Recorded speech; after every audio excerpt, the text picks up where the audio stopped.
Diletos telespectadores, irmãos em Cristo, a paz do Senhor. Hoje é um dia muito especial.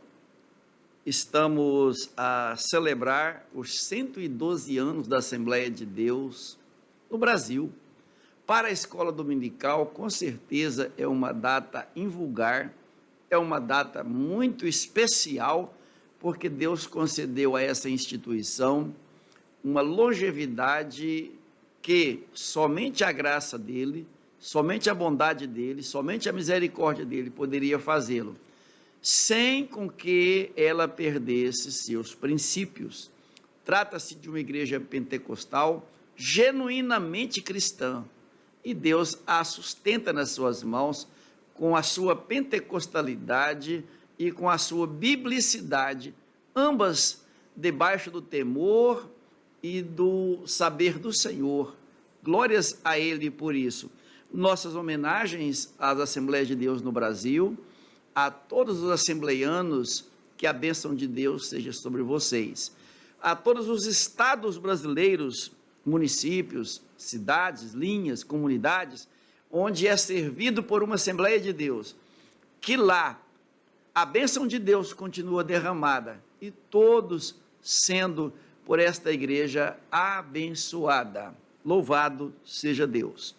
É a lição de número 12 e o tema é Criando Filhos Saudáveis.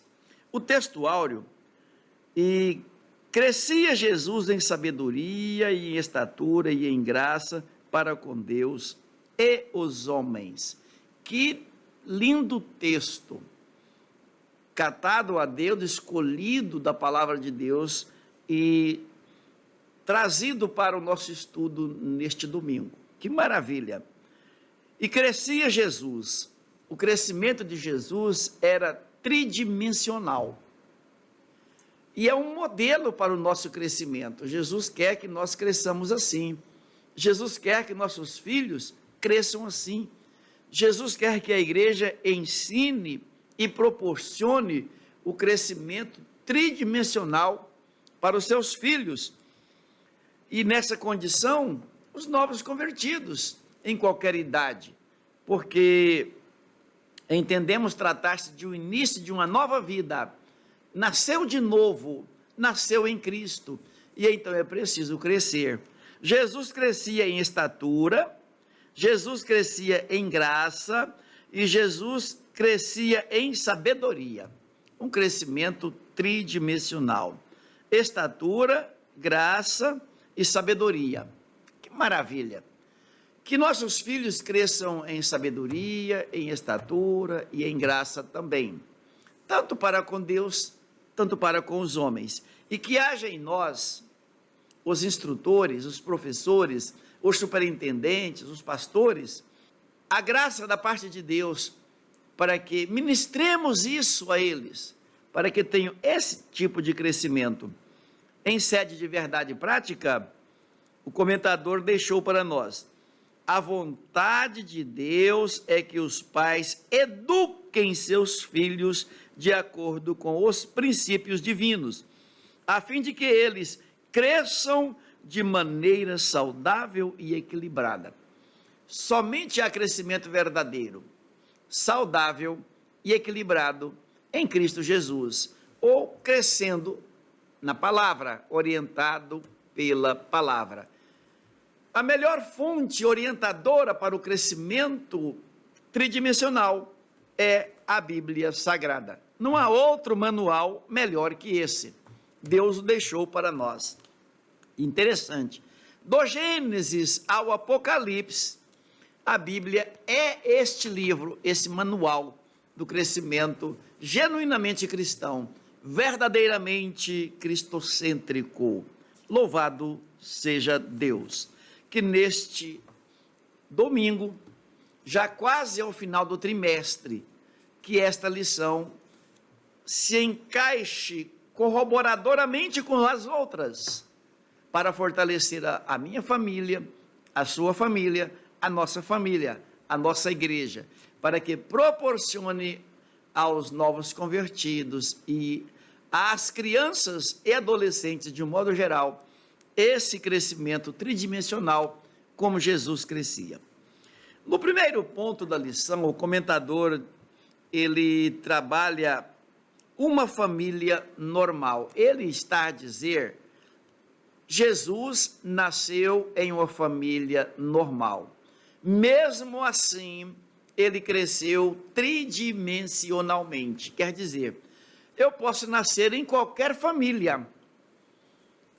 E Deus pode me levar a ter um crescimento tridimensional, lendo a Bíblia, prescrutando a sua palavra, ela gera em nós esse tipo de crescimento, que é o crescimento desejado por Deus para todos nós. Jesus, o menino modelo, que crescia em sabedoria, em estatura e em graça. Que coisa linda! Que nossos filhos cresçam assim também. Então Jesus, ele nasceu em uma família normal. Ele não tinha um DNA especial, não. Ele nasceu em uma família normal. Deus, irmãos, até nisso trabalhou de uma maneira para proporcionar o ensino correto a todos nós. O crescer em sabedoria, o crescer em estatura e o crescer em graça não está restrito a uma família real. Ele não nasceu em uma família real. Real, que eu quero dizer, em uma família de reis. Não. Ele nasceu em uma família simples, em que pese a descendência de Davi, que seria uma família real, mas ele nasceu lá numa manjedoura, os pais deles eram pobres, não nasceu num palácio. Sim, ele nasceu simples, lá numa manjedoura. Há muitas pessoas que tentam se desculpar. Ah, mas eu não cresci em sabedoria, porque eu nasci numa família pobre. Eu quero ver quem era mais pobre do que Jesus, mais pobre do que a família de Jesus. Não tem jeito, parece-me que eles eram mais pobres do que a pobreza. Não tinha nem onde Jesus nascer, a não ser numa manjedoura emprestada. Não era nem deles, era emprestada. O único local que ele encontrou para nascer, José, seu pai, Maria, sua mãe, foram para esse local porque não tinha outro lugar para recepcionar aquele que é o Filho de Deus, aquele que é o unigênito Filho de Deus, o primogênito de Maria e José. Então, ele nasceu em uma manjedoura, lá em Belém da Judeia. Que maravilha! O nascimento simples, em uma família simples, mas ele cresceu em sabedoria, em estatura e em graça. Você pode ter nascido também em uma família simples, mas o mínimo que nós podemos é crescer em sabedoria, estatura e em graça. É o modelo que Jesus nos deixou para crescer. Que bom que ele nos deixou este exemplo. A família de Jesus era uma família simples, uma família que não tinha nada a ostentar, a não ser a simplicidade, a não ser a humildade, a não ser o temor do Senhor.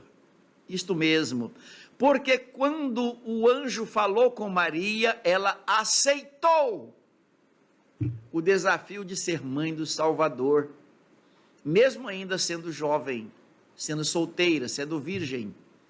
José, quando ouviu a voz do Senhor, não hesitou em receber Maria como sua mulher, mesmo sabendo que ela estava grávida, e que não era dele o filho, era filho de Deus. Ele fora concebido por graça.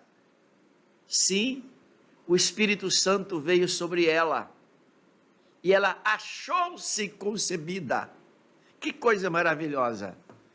Não há ciência que explica isso, porque não é um artigo científico, é um artigo divino, é um artigo diretamente de Deus para todos nós, um presente de Deus para nós. Jesus é um presente de Deus para a humanidade. E ele é o nosso Salvador. nasceu, cresceu com muita sabedoria, com muita graça, suas palavras eram de graça.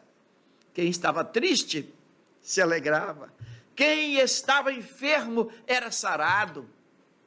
Que palavra maravilhosa! Jesus, ao abrir da sua boca, as pessoas eram impactadas. Sim, eram impactadas com a sua mensagem. Mesmo sendo um homem simples, não cursou faculdade, pelo menos não há registro disso. Não ostentava diplomas, nem títulos. Mas quando ele abria sua boca para ensinar, as pessoas eram abençoadas. Os corações se enchiam de gozo, a alma se alegrava, o espírito adorava. Que coisa maravilhosa! Isso é muito lindo e é agradável, e foi o Senhor Deus quem fez isto, e eu louvo a Ele por isso. Os filhos de José e Maria. José e Maria tiveram outros filhos além de Jesus, pelo menos 6 eles tiveram. A Bíblia relata o nome de Tiago, de José, de Judas, de Simão e de pelo menos 2 irmãs, que ele teve. Natural, filhos de José e Maria. A única diferença que Jesus era filho natural de Maria. Ele não era filho natural ou biológico de José. Ele era filho biológico de Maria. Ele foi concebido em Maria e nasceu de Maria, mas não veio das entranhas de José. Os outros irmãos, Tiago, José, Judas, Simão e pelo menos 2 irmãs, eram filhos biológicos de José e de Maria. Eles tiveram então pelo menos mais 6 filhos. Com Jesus, 7. Ele era o 7º filho daquele casal. O primeiro deles, claro, o primogênito deles.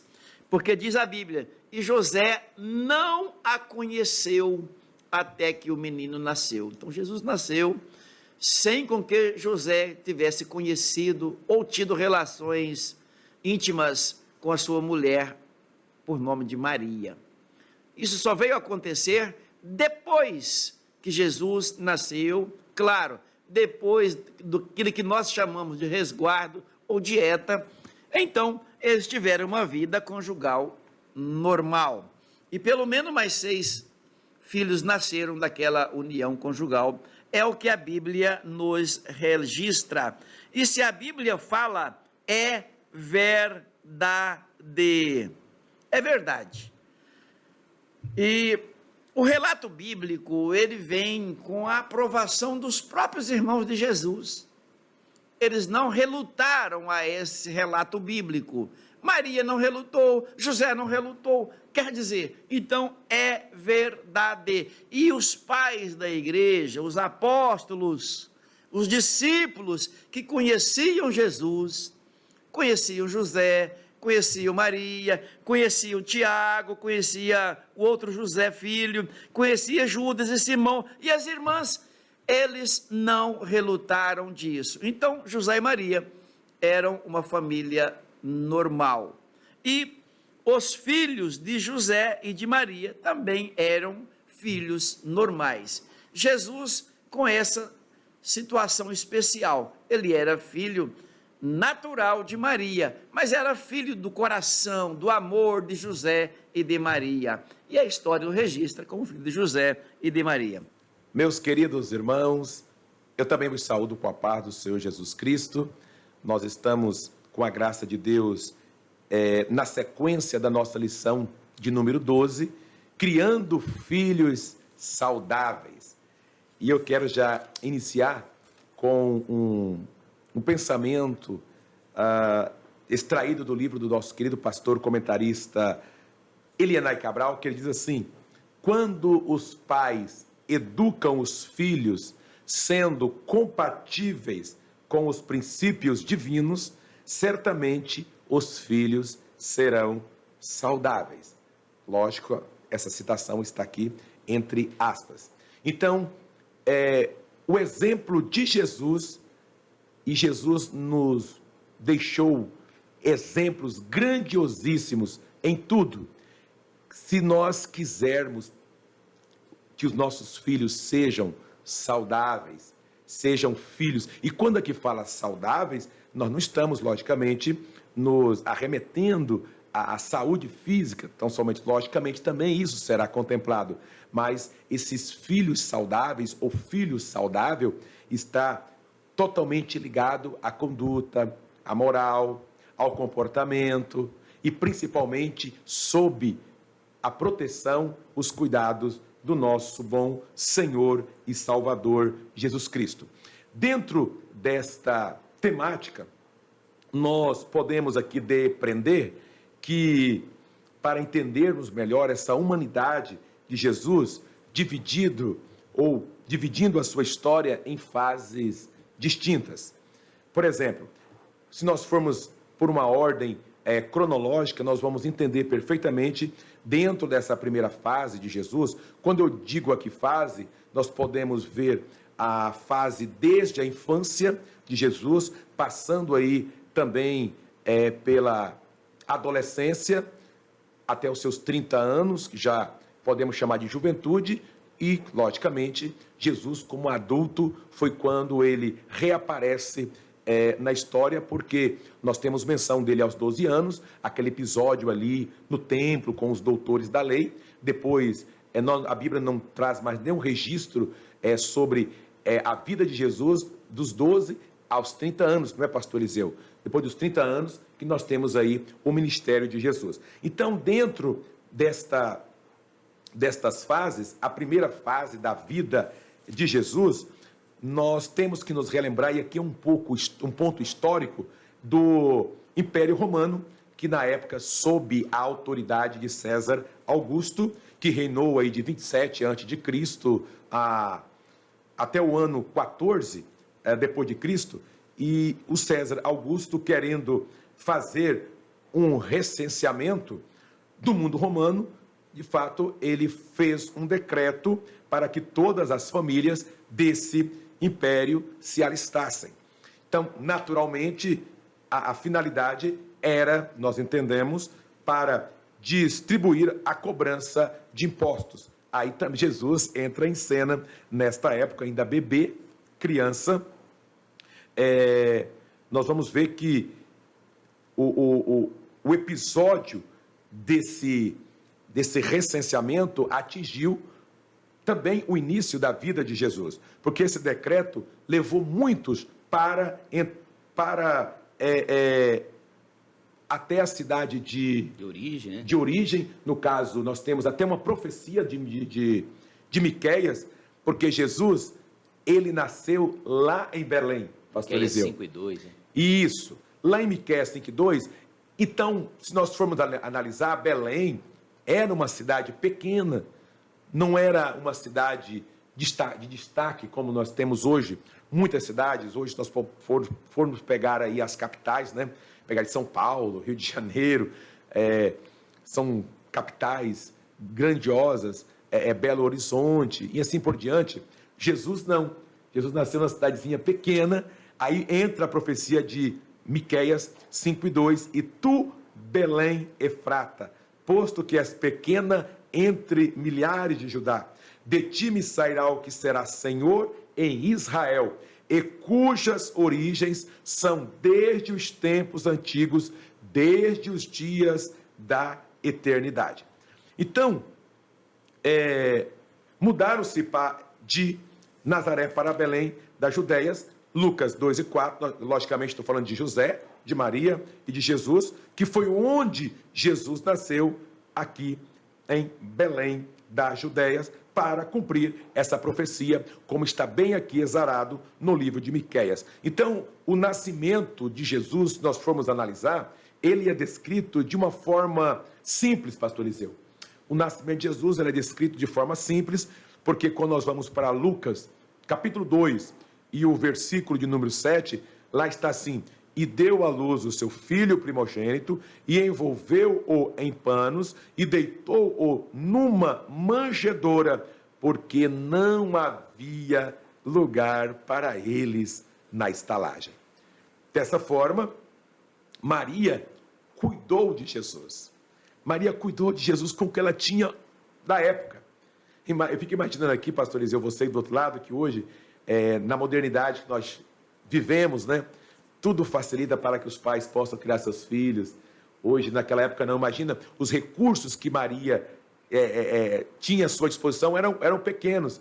E eu gostei muito aqui de uma linguagem do pastor Helenay Cabral, que é o autor também do livro de apoio, que ele vai dizer que a Maria, ela utilizou de panos aquilo que ela tinha em mãos, mas em vez de Jesus ter um berço de rei, Jesus foi colocado no coxo, ali naquela manjedoura, onde era servido ração para os animais. Eu fico analisando que privilégio, né? Também esses animais tiveram, enquanto parece que eu vejo José batendo nas portas, pedindo abrigo para sua esposa, assim, conjecturando toda essa história, e as pessoas dizendo, não, aqui não há lugar para vocês. E Maria já ali, praticamente já entrando em trabalho de parto.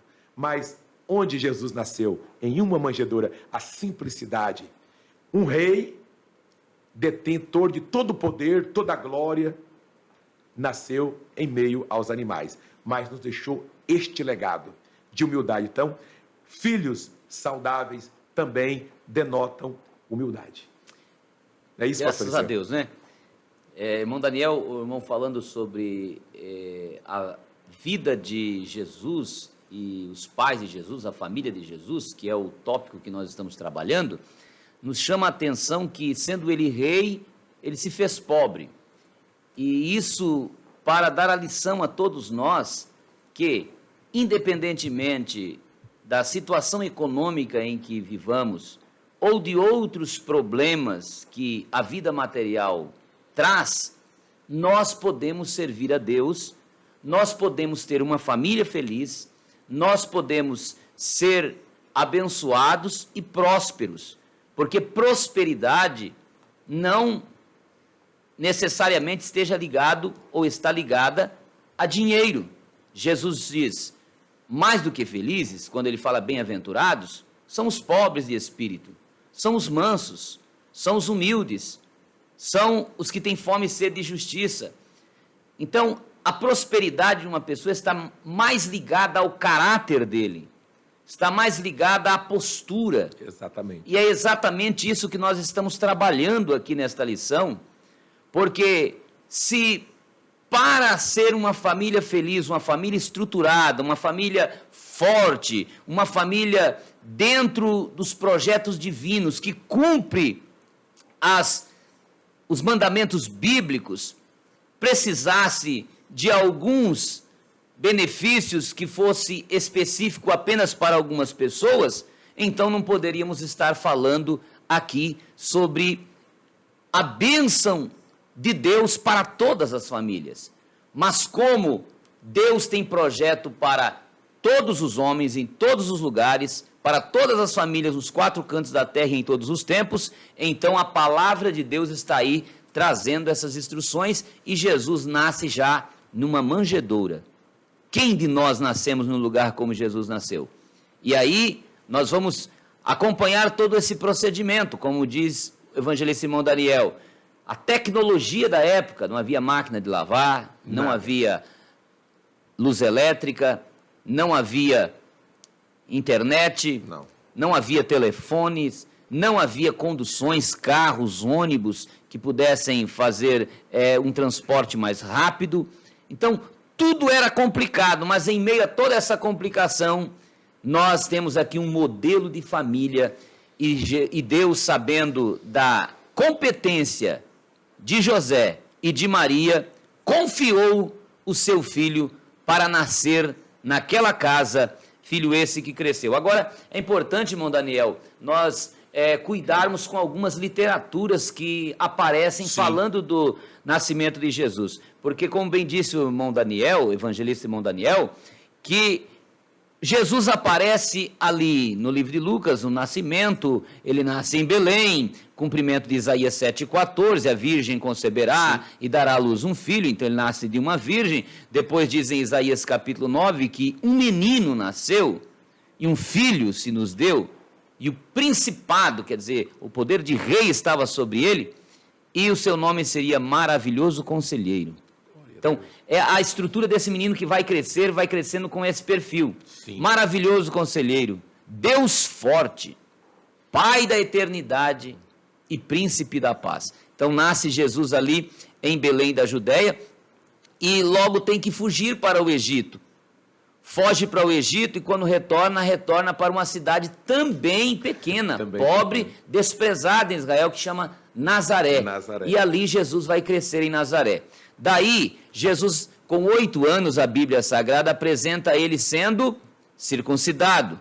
Depois, 40 anos, ou melhor, 40 dias, para a purificação, ele é apresentado no templo e ali ele é recepcionado por 2 pessoas, por Simeão, um homem que esperava a promessa divina de que viria o Cristo antes de morrer, e depois também por Ana, uma mulher que morava ali por aquelas redondezas, que no templo ela fazia quase que a morada dela no templo, porque constantemente estava ali, aquela viúva adorando e servindo a Deus, e estes 2 abençoaram o menino ali com 40 dias, quando ela vem para a purificação.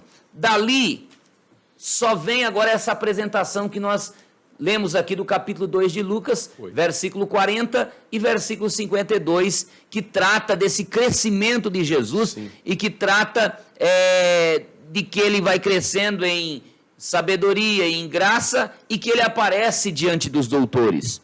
Então, quando ele aparece no templo, ali na festa da Páscoa, com 12 anos. Esse intervalo do nascimento até aos 12 anos é oculto.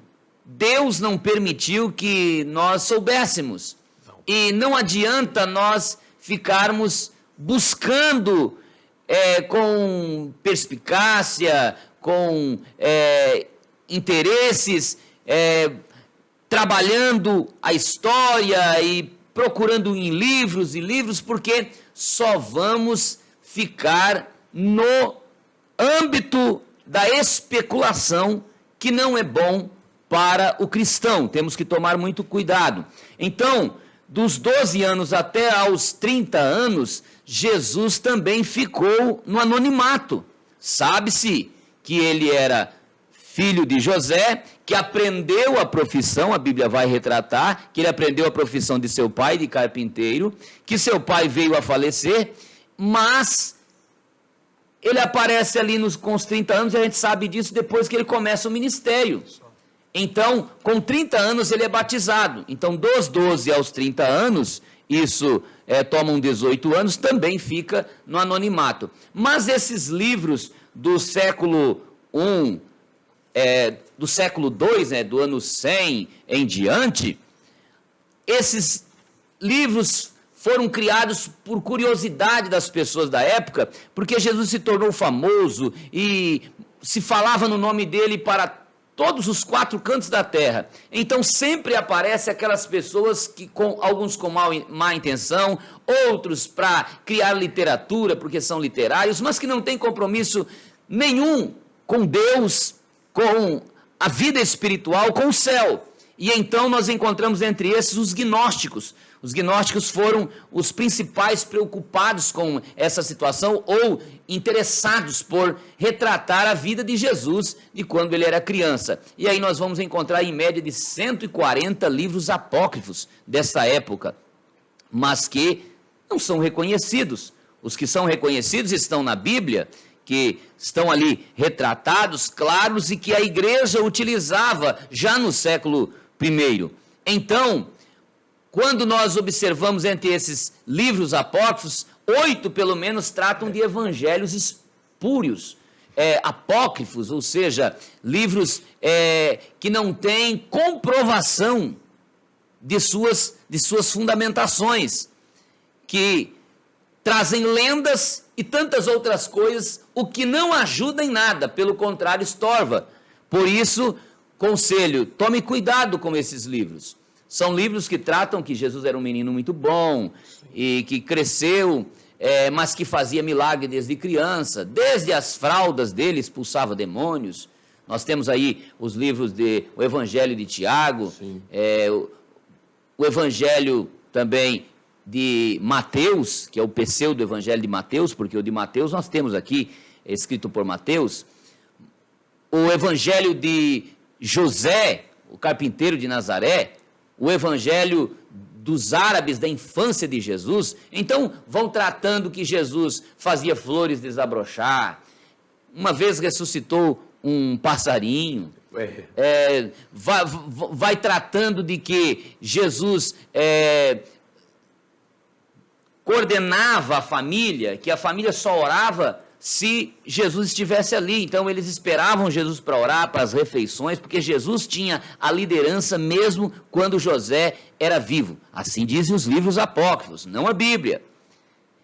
Deus colocou José para criar Jesus, e não Jesus para dar as diretrizes à família de José. Então esses livros vão dizer que quando Jesus jejuava ali de criança, toda a família jejuava. Então, são histórias que a gente vai ouvindo, como por exemplo, ele foi para uma escola, depois foi para outra escola, e ele não dependia de escola, por isso saía dessa escola e ia para outra, mas a outra não atendia à sabedoria dele, que era superior à dos próprios professores, chegando a um ponto de ele matar um professor e ressuscitar para provar o seu poder e a sua grandeza. Então, só as histórias já dá para ver que são livros que não têm fundamentação alguma. Portanto, a Bíblia disse, nós vamos segui-la. Onde a Bíblia para, a gente para. Onde ela continua, a gente continua. Então, o que ela diz, está dito. O que ela não diz, nós não temos autoridade para dizer. Então, que Deus nos guarde de querer inventar, colocar algo que Deus, na sua presciência, não quis que estivesse no livro sagrado. Então, não vamos especular sobre essas situações, vamos apenas caminhar com aquilo que a Bíblia ensina. Agora, saber que Jesus estava sendo cuidado por uma família, ora, Jesus poderia, que nós já falamos em aulas anteriores, ter sido criado por um anjo, de repente. Poderia. Deus faria ele nascer da Virgem Maria e um anjo vinha e cuidava, mas não, sabendo e valorizando a questão da família, pai e mãe, José foi colocado por Deus ali para cuidar do crescimento de Jesus e executar o papel de pai. Então Jesus vai crescendo como qualquer criança e vai então executar o seu ministério a partir dos 30 anos e vai aprender com seu pai a profissão de carpinteiro, vai agir com bondade, porque a Bíblia diz, em sua boca nunca houve engano. É claro que as pessoas viam ele como um menino diferente, até porque ele nasceu de Maria e de Deus, na virtude do Espírito Santo. Então ele nasceu com esta capacidade de uma vida santa, e ele pôde, mesmo em um corpo frágil, chorando, machucando-se como qualquer criança, caindo ali, aprendendo a andar e a falar, e tendo todas as necessidades básicas de uma criança, amamentando, e depois aprendendo a comer alimentos sólidos, e aí vai tendo essa sequência. Ele podia ser percebido naturalmente como um menino diferente, no sentido de um menino educado, um menino de respeito, um menino obediente aos pais e às mães, e a mãe. Por quê? Porque ele tinha essa natureza, e a Bíblia vai dizer que não houve engano em sua boca. Então, passou por tudo que nós passamos com a Bíblia, em tudo foi tentado, mas sem pecado. Irmão Daniel. Mas é isso, interessante, pastor Eliseu, que muitas pessoas podem ficar pensando, não, mas ele era Jesus, ele tinha todo o poder, que de fato tinha, mas a mesma Bíblia vai dizer que ele despiu-se, Paulo, né? Vai dizer que ele despiu-se da sua glória. Agora, mais do que isso, Jesus, ele foi o primogênito. É sabido que ele foi o primeiro filho de José e Maria. E como o pastor João César já nos antecedeu, Jesus teve outros irmãos. Teve Tiago, teve José, teve Judas, teve também o Simão, e pelo menos duas irmãs, como nós temos lá em Marcos, capítulo 6, versículo 3. Agora, interessante que a despeito de Jesus ter sido tão especial, como ele é especial, José e Maria, pastor Eliseu, nunca trataram os demais filhos com desprezo. Que essa lição também fique para nós.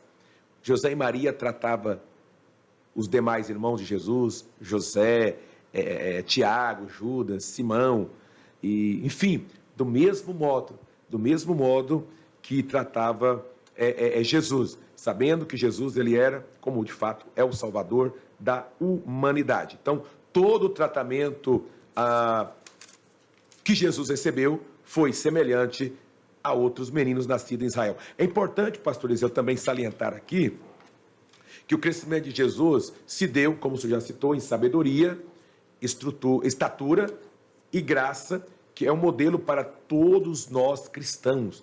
Esse é um modelo para todos os cristãos que desejam crescer em sua vida espiritual. Então, com base no Evangelho do Senhor Jesus Cristo, segundo escreveu Lucas 2,52, e outras referências bíblicas, nós podemos entender melhor esses três aspectos. Quando nós nos referimos ao crescimento em sabedoria, que é o primeiro aspecto do crescimento de Jesus, em sabedoria, que é fundamental para todos os cristãos. Aí me vem à mente um dos provérbios de Salomão, que é o Provérbios de número 4, verso 7, que vai dizer que a sabedoria lá é descrita como a principal coisa que devemos adquirir. Está lá em Provérbios 4 e 7. Então isso significa que nós devemos buscar conhecimento, devemos buscar também esse entendimento em todas as áreas da vida, incluindo, logicamente, a espiritual. E Tiago, capítulo 1 e versículo 5 também vai trazer algo que nos alegra e nos instiga a poder buscar sabedoria, porque se pedirmos sabedoria a Deus, Ele vai dar, e lá em Tiago está dizendo que Ele vai nos dar liberalmente. Então, como cristãos, caro ouvinte, professor escola dominical, caro obreiro, nós devemos buscar essa sabedoria que vem de Deus, para que a nossa vida espiritual ela cresça, para que possamos ser eficazes em nosso testemunho por onde quer que nós andemos. E também a Bíblia vai dizer que Jesus crescia em estatura. Segundo esse aspecto aqui do crescimento de Jesus, a estatura, ele é muito importante para nós cristãos. Por quê? Lá em 1 aos Coríntios, capítulo de número 6, versículos 19 e 20, nós aprendemos que o nosso corpo, ele é o templo do Espírito Santo. E é por isso que nós devemos cuidar do nosso corpo. É por isso que nós devemos mantê-lo saudável. Daí o tema da lição, criando filhos, não é isso? Criando filhos saudáveis. Então, devemos cuidar já desde pequeno, dizer para nossos filhos, olha, meu filho, minha filha, o teu corpo é o templo do Espírito Santo. Aí entra todo o cuidado, toda a disciplina, quando nós vamos para o livro de Deuteronômio, capítulo 6, nós temos ali preceitos valiosíssimos para poder incutir na mente dos nossos filhos. E quando nós vamos também para Provérbios 6, que vai falar sobre a criança, né? 22, né? 22, 6. 22, 6, fala como devemos criar a criança, não mostrar o caminho, mas criar a criança no caminho, mostrando a ela como que ela deve andar. Então, isso aí é crescer, de fato, também em estatura e Daniel, graça. Quando se trata dessa questão da estatura, o irmão Daniel apresentou, eu achei importante esse ponto, no sentido de que o pai precisa cuidar da alimentação do filho, já ensinando, porque se não for ensinado, a criança se preocupa em comer também apenas dos doces, coisas que vão prejudicar, que não vai dar as vitaminas que ele precisa para crescer e ser o templo do Espírito Santo. Outra coisa, o exterior, a maneira de vestir. Da maneira que você cuida uma criança pequenina, ela vai aprendendo a vestir-se daquele jeito e usar aquilo que você ensina ela a usar. Muitas crianças são dominadas pela vaidade, tudo que passa em torno delas chama a atenção. Por quê? Porque já foi incutido na cabeça dessa criança, quando criança, quando ainda na infância, que essas coisas eram importantes. Então, se eu quero que essa criança seja uma criança em determinado nível, como nós somos, na Assembleia de Deus, com perfil, a maneira de vestir, a maneira de se portar, a maneira de andar, a maneira de falar, a maneira de respeitar, toda esta questão, seja no lazer, seja no trabalho, porque tem pessoas que pensam que lá na igreja se comporta de um jeito, mas aqui no trabalho pode ser de outro jeito. Não, nós precisamos ser o sal da terra e a luz do mundo, onde quer que nós estivermos. Se quando ainda na infância ensinamos esta criança, ela vai crescendo já no padrão, não dará trabalho na adolescência e na juventude. Agora, se acreditamos que não, quando criança, depois não tira mais aquele mau costume.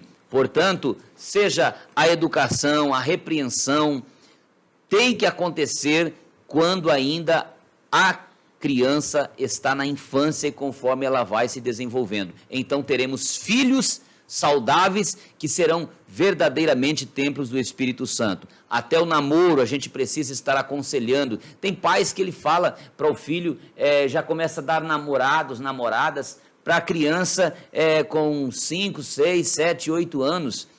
A criança nem tem essa facilidade, já não é nem aflorado esse sentimento para ela. Nessa idade, às vezes a criança até está em competição, aí nessas idades dos 8 anos, por exemplo, o menino tem uma competição com as meninas. E porque não está aflorado. Agora, dos 9 anos em diante, começa a ser aflorada essa questão até da sexualidade. O pai tem que conhecer essas fases para poder acompanhar o seu filho. Por exemplo, uma criança até os 5 anos, ela não guarda rancor, ela tem o pai e a mãe como heróis. É a hora de corrigir duro, porque ele acredita que o pai é tudo, a mãe é tudo, que a voz do pai e da mãe é absoluta. Então, nesse momento, é o momento de educar certinho, porque quando ele começar a entender que o pai não tem toda essa perfeição, a mãe não tem toda essa perfeição, ele já foi educado e ela está seguindo no caminho certo. E quando chega, então, aos 9 anos, já vai ensinando também sobre a questão da sexualidade, a questão do namoro, que deve se esperar para o momento da juventude, ter uma casa, precisa ter condições, um emprego, precisa ter, para isso tem que ter terminado os estudos e trabalhar toda essa situação que quando então as necessidades biológicas surgirem, essa criança já está incutida na mente que ela precisa esperar, aguardar. Agora, quantos adolescentes não conseguem aguardar porque os pais não tiveram o cuidado de ensinar na hora certa e bater na tecla? Não é uma vez ou duas, é o que o evangelista irmão Daniel falou do capítulo 6 de Deuteronômio. Andando pelo caminho, assentando, levantando, colocando nas ombreiras das portas, entre as vossas testas, onde a gente passa, a gente lê, recomendações de como viver para Deus, para sermos então o templo do Espírito Santo. Irmão Daniel, nós estamos já encerrando aqui o nosso momento, mas eu acredito que aí nós temos ainda mais uns 4 minutinhos para a gente tratar ainda desse crescimento de Jesus, que crescia em graça, e essas lições sobre a família de Jesus, né? Exatamente, pastor Eliseu. Nós não podemos nos esquecer que Lucas, capítulo de número 2, e justamente o versículo 52, que o senhor já citou aqui hoje, vai dizer: e crescia Jesus em graça para com Deus e os homens. Graça para com Deus e os homens. Então, quando se afirma que Jesus crescia, meus caros ouvintes, em graça, significa que ele estava aumentando em favor divino e também em sua capacidade de agradar a Deus. Em outras palavras, Jesus estava se desenvolvendo em sua relação com Deus, a quem ele chamava de Pai. Quando a gente lê João, capítulo 17, né? A conhecida oração sacerdotal de Jesus. E é lindo, irmãos. como que Jesus ali intercede de uma forma tão enfática por nós, essa conversa de Jesus com seu Pai, com Deus. Olha, Pai, eu nos peço para que tires do mundo, mas que livrai do mal, que dê força. Então, toda criança crescendo num ambiente desse, tendo Jesus como primazia, então Jesus que crescia em graça, tanto para com Deus, como para com os homens. Então, ele estava desenvolvendo essa relação, chamava Deus de Pai, ele estava se tornando cada vez mais sábio e capaz de discernir a vontade de Deus e também de agir de acordo com essa vontade. Então, esse terceiro aspecto aqui, não menos importante, do crescimento de Jesus, não somente esse crescimento em estatura, como nós já salientamos aqui hoje, a lição vai trazer isso para nós, não somente esse crescimento também de sabedoria, mas esse crescimento tanto para com Deus, como também para com os homens. Esse terceiro aspecto, referindo-se ao crescimento de Jesus em graça, eu até acho que seja talvez o mais importante de todos. Porque lá em João capítulo 15, e o versículo de número 5, Jesus disse: eu sou a videira, vós sois as varas. Quem está em mim e eu nele, esse dá muito fruto.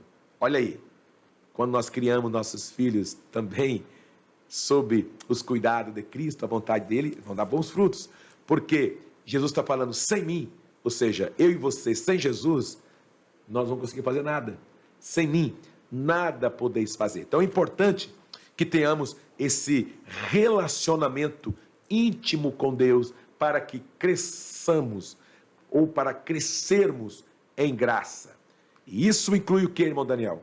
Isso inclui oração, isso inclui estudo da Bíblia, não somente leitura, mas oração, estudo da Bíblia, isso inclui adoração e também inclui a obediência a Deus. Glória a Deus, né? Louvado seja o nome do Senhor.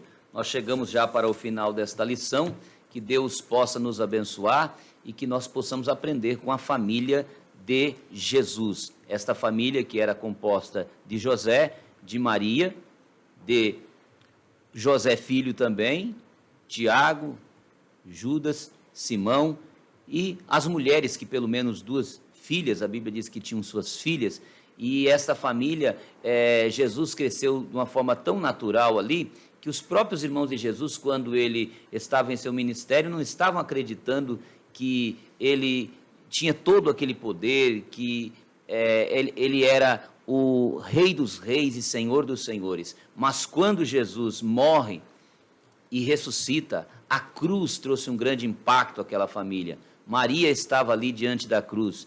Os filhos de Maria foram educados, e nós percebemos Jesus como sendo o primogênito e tendo acompanhado aqueles irmãos dele. Agora, depois de morto, ele é ressuscitado ao 3º dia, e os irmãos de Jesus começam a agora acreditar de uma forma plena, de tal maneira que nós vamos encontrar o próprio Tiago sendo agora o substituto dos apóstolos. Mesmo não sendo apóstolo, ele vai ser o líder do concílio, ou seja, ele estava ali representando o presidente da convenção ali no concílio em Jerusalém, no capítulo 15 de Atos. Depois nós vamos encontrar também os escritos de Tiago, os escritos de Judas, esse Judas também, um dos irmãos de Jesus. Então, a família de Jesus passou a crer nele, e tudo isso por causa de uma educação que foi dada por Maria. Exatamente. E também por José, que agora estava em memória, já falecido, mas que criou Jesus com toda essa dedicação. Então, que Deus nos abençoe. Irmão Daniel, pode orar a Deus. E deu tão certo, porque antes da ressurreição, o Tiago era tão cético, né? Referindo-se a crer que Jesus de fato era o Filho de Deus, mas com certeza, depois ele pôde rememorar os ensinamentos da sua mãe Maria. Meus queridos, que Deus abençoe. Nós chegamos de fato já ao final dessa lição, mas que fica para nós este momento tão precioso da importância que eu, que sou pai, pastor Iseu, que é pai, você do outro lado também que nos está acompanhando nesta aula, que nos acompanha nesta aula, que também seja pai, que não é pai ainda, mas Deus tem grandes coisas para fazer em nossas vidas. Então, que nós possamos criar os nossos filhos dentro dessa vontade de Deus, lembrando, pastor Eliseu, que Paulo nos recomenda a também nós não irritarmos os nossos filhos. É bom que fique aqui claro, está em Efésios capítulo 6 e versículo 4, pais, não irritem seus filhos, antes criem-nos segundo a instrução e o conselho do Senhor. Então essa responsabilidade de criar filho é uma habilidade tão importante que nós precisamos ensinar os nossos filhos no caminho, não só mostrando o caminho, mas no caminho, sendo pessoas obedientes. E quando o filho é obediente a Deus, ele não vai cometer erros aqui na terra premeditados para entristecer a pessoa, porque ele sabe que fazendo isso, ele está entristecendo Deus também, né? Oremos ao Senhor. Pai amado, em cuja presença estamos neste momento, gratos ao Senhor por facultar-nos este privilégio para ministrar tão preciosa lição, sendo esta já a penúltima deste segundo trimestre, que nós possamos, meu Deus, Sim, Jesus. termos esta consciência de que somos de fato os primeiros responsáveis por moldar, por incutir na mente dos nossos filhos valores tão preciosos que estão aqui exarados nas sagradas escrituras, as quais o Senhor deixou para nós. Que os nossos filhos sejam exemplos, que os filhos dos nossos filhos sejam exemplos, que os nossos nomes, ó Pai, possam perdurar como pessoas que souberam criar, ademoestar os filhos nos santos caminhos do Senhor. E assim possamos ser uma família que de fato lhe agrade. É o nosso pedido em nome de Jesus. Amém. Amém.